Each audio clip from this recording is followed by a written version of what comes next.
But the big push in our culture, as always, is this is a biological brain disease that you have that may be genetic that's causing you to use substances.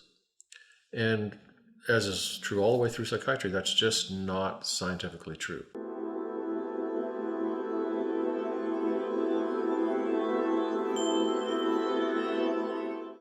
In the areas of substance and alcohol abuse, we often hear that the drug or the alcohol is the problem, or that perhaps there is a biological mental disorder that is the root of that substance use. In this video, I'm chatting with Dr. Colin Ross, and he's going to share his perspective, which is that the drug is not the problem. Thank you so much for joining me. Hi.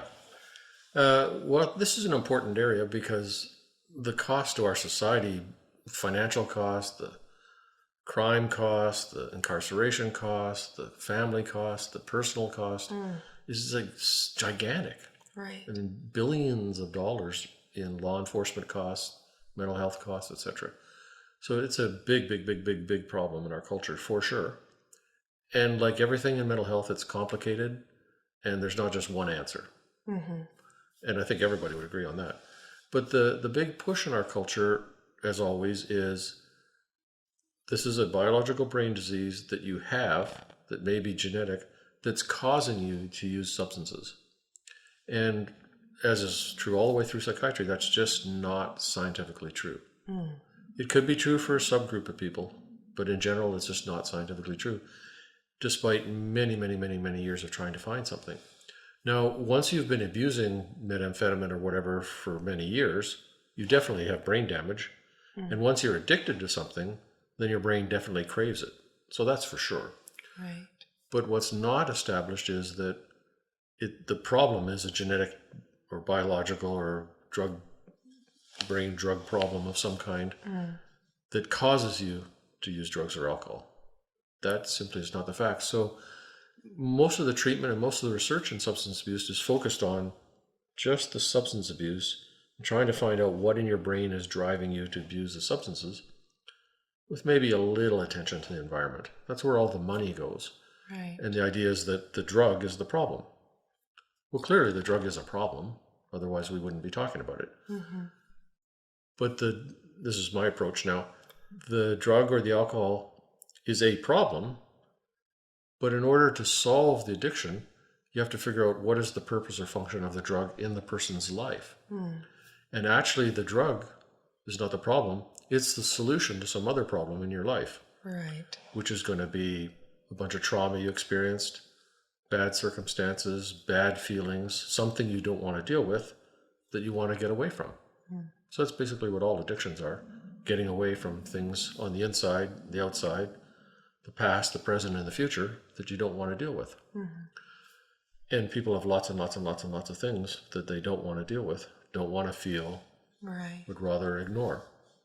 So if you just look at the drug and you focus all your research money and looking at something in the brain that's causing you to use the drug, when that's not really what's going on at all, and then you're just looking at stop the drug, don't take the drug, stop the drug, don't take the drug, but you're never addressing the problem in the background, why would we expect the treatment to be successful?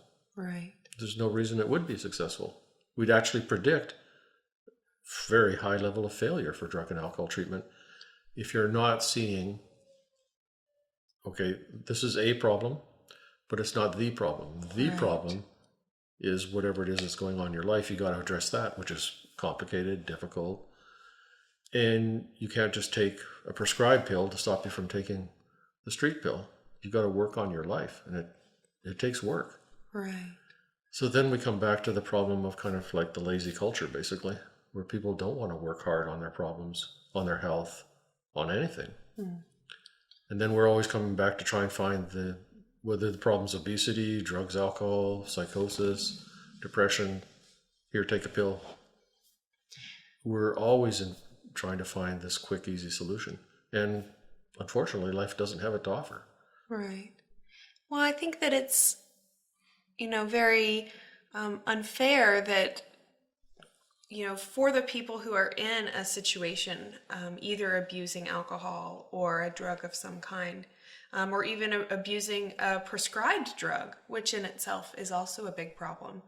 But yeah, all of this kind of focusing on the drug itself or on the drug use itself and then ignoring all of these outside factors, that it makes sense that in many of these cases the person ends up only self-medicating more to get past all of the stress that is now being brought down upon them for their drug use or their alcohol use or whatever. I've worked with many people who describe, they're talking about themselves now, when I got clean, I got worse. Because the lid has been taken off all this stuff that you don't want to deal with. It all comes flooding up, and you feel actually more depressed, more anxious, more sad, more lonely than you did before when you were nicely stoned and didn't have to deal with it. And so that just illustrates what the purpose of the drug or the alcohol is, to put a lid on all that stuff. And so in the AA world, this is called being a dry drunk. And then the family members will describe the person's a lot more irritable, a lot harder to get along with, a lot more difficult when they're drinking than when they're not drinking. And so then clearly, if we just focus on stop the drug, now you're abstinent, that's it, the disease is cured, we're missing the whole picture. The problem is not even addressed. Right. The root problem. Right. So, I hear this from people all the time. It's standard, it's routine in this chemical dependency field, and then that's why people relapse. Right. And then, because the problem is still there, it hasn't been addressed. And then the curious little twist that happens as well in our culture is you're an addict if you take this drug called speed, which is a amphetamine class of drugs, and you have a brain disease that's causing you to take it, and you're also a criminal, and we're going to catch you and put you in jail. But then there's another group of people in our culture who they don't have a brain disease that causes them to take amphetamines, which is damaging their brain because speed kills. This other group of people in the culture has a brain disease called ADHD, and we prescribe them amphetamines. So these two pictures don't exactly fit together very well. Right. Why is it a horrible, addictive, damaging street drug if you happen to get it on the street, but it's a wonderful prescription if you happen to get it from your family doctor or your pediatrician or child psychiatrist? It just doesn't quite add up.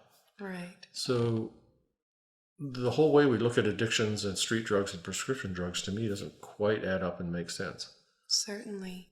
And we should feel that we can trust our doctor. We should feel confident that when we are prescribed a medication by our doctor, that it is something that is going to make us healthier, that is going to make us hopefully resolve whatever problem for which it was prescribed in the first place. But you're right, there's kind of this total just kind of ignoring the elephant in the room, which is that a lot of those prescribed medications are really just a new name for a drug that's sold on the street and criminalized. Right, so it's the same drug. So how can it be damaging a brain and bad in one context and okay for your brain and helping your brain in the other? It's something that consumers need to go, wait a minute, this doesn't quite add up. Something doesn't quite fit together here. And kind of step back and be skeptical about it and reevaluate. Right. Especially when we're looking at ADHD, because in many cases, this is someone's children who are receiving this diagnosis and prescription. And I think that a lot of parents out there who maybe already have a child who's taking a drug like this, many of those consumers actually don't even realize that those drugs are just a methamphetamine by another name. Right. So I'm not a child psychiatrist, and again, the point here is not to be totally against psych meds, or they never work, or they're always bad. It's just to step back and kind of look at the whole picture. Wait a minute, this is a little peculiar, that we're putting people in jail for taking the same drug that we're prescribing to our children. And that's just part of this whole problem of when you just focus on the addiction, the drug is the problem, stop the drug, you've now solved the problem.